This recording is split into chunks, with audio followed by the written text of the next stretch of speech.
We may be more advanced technologically, but we're not smarter than our people were in the recent past. Anyone who remembers the 1960s will recognize the similarities to today. For those who don't remember, let me tell the story and see if you get where I'm coming from. In 1959, a nation near the United States had a change in government. The prior government was friendly to the U.S., but the new government was anti-U.S. And of course, I'm talking about Cuba. The U.S. was not happy and tried to use covert action to overthrow the new communist government in Cuba. Their efforts failed, and Castro, the Cuban leader, called to the Soviet Union, modern Russia, for help against its powerful neighbor. The U.S. had deployed missiles in Turkey near the Soviet Union, and the Soviet Union deployed missiles in Cuba. And when the U.S. found out, they set up a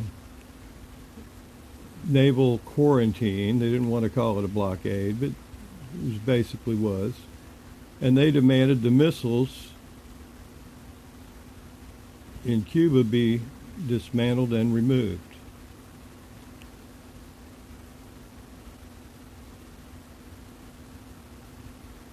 From the Soviet perspective,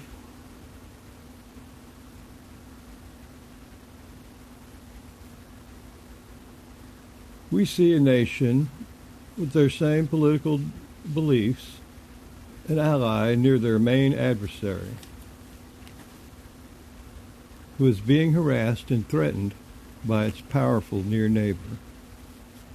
We can imagine that the talk in the newspaper articles in the Soviet Union were about the brutal oppression of Cuba by the Americans and how the Cubans needed their help and it's the right thing to do in their way of thinking to help the David versus Goliath Cubans. The Americans, on the other hand, could not stand for nuclear weapons near their shore,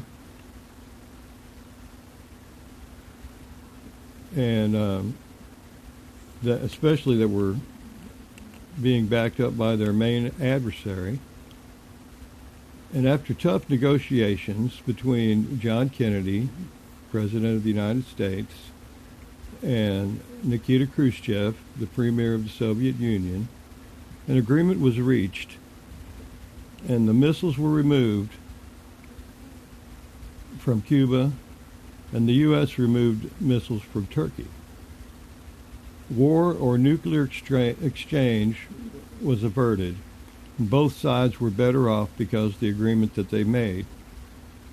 Today we have a similar situation. The Ukrainian government has had good relations with Russia in the past, but recent government, especially Zelensky's, have been anti-Russian and have looked to the West, the U.S. in particular, for military aid.